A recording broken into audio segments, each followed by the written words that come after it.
In Scripture, we run into a lot of Herods, and we're going to take a look at some of the Herods that we find in the New Testament. Herod the Great is the Herod who lived when Jesus was born. This is King Herod, whom the wise men seek out and speak with regarding the coming birth of the King of the Jews.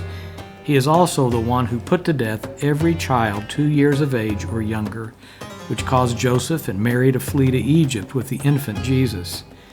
Herod had several children. These sons, or their descendants, are the only ones who will be mentioned in Scripture. After Herod the Great dies, the Roman emperor separates the Israeli territory into 4 regions. Some of Herod the Great's grandchildren and children will be put in charge. Herod Archelaus was the tetrarch over the area of Bethlehem when Joseph, Mary, and Jesus returned to Israel. But he was just as bad, if not worse, than his father Herod the Great. So Joseph moves his family to the Galilee area. Here, Herod Antipas is the tetrarch over the Galilean area. Before his death, Herod the Great put to death Aristobulus IV and his wife because he feared they were trying to steal the throne. They had 2 children, a son, Herod Agrippa I, and a daughter, Herodias. Because she was an orphan, Herod the Great married her off to her half-uncle, Herod II. Together, they have a child named Salome. We'll get back to her in a moment. Herodias and Herod II get a divorce, and she marries his brother, Herod Antipas. In the Gospels, we read that John the Baptist thinks they are making a huge mistake, so he preaches against Herodias and Herod Antipas' marriage because both of their previous spouses are still alive, and this was against strict Jewish law. Herod Antipas arrests John the Baptist in an attempt to silence him. His wife, Herodias, suggests Antipas kill John, but Antipas is afraid to execute him as he correctly recognizes John as a powerful prophet.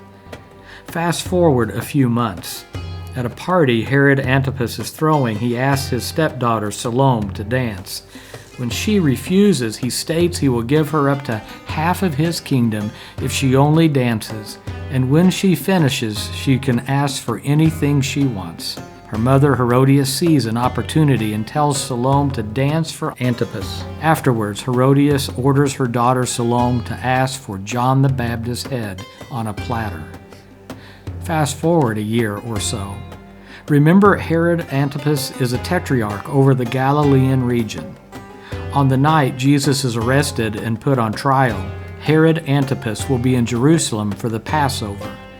Jesus is brought before Pilate, but Pilate really doesn't want to have anything to do with Jesus' trial. So in a clever scheme, he will have Jesus sent to Herod Antipas in his Jerusalem home. Because Jesus did most of his ministry around the Galilean area, Herod Antipas should deal with him. Nice try. But Herod Antipas realizes the Jewish leaders want Jesus crucified, and he has no authority to do that. So back to Pilate, Jesus will be sent. Let's back up for a moment to Aristobulus IV, who had a daughter, Herodias, and a son, Herod Agrippa I. Herod Agrippa I is the grandson of Herod the Great, and he will become the tetrarch over the Jerusalem area. He is the Herod mentioned in Acts 12, who put to death James, and then upon seeing the approval of the Jewish leadership, he had Peter arrested and was about to have him executed too.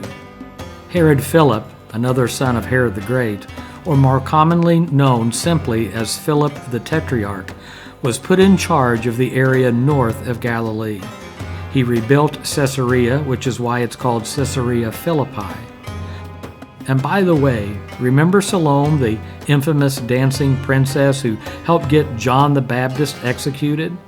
She will marry Philip the Tetrarch, and together they will try to take over more territory by double-dealing and trickery.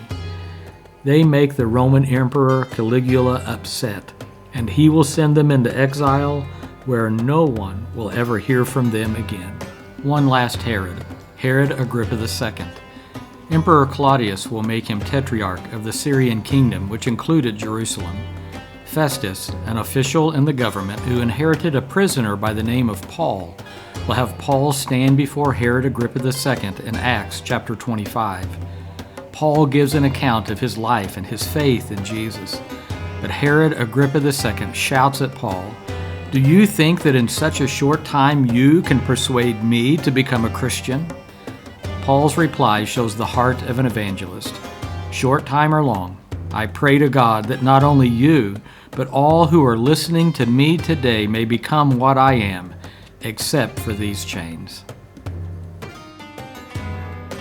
There are several other Herods that are mentioned in history, especially by Josephus, the early historian of the first and a half century, but they never make it into Scripture, and so we'll leave our accounting of the Herods right here.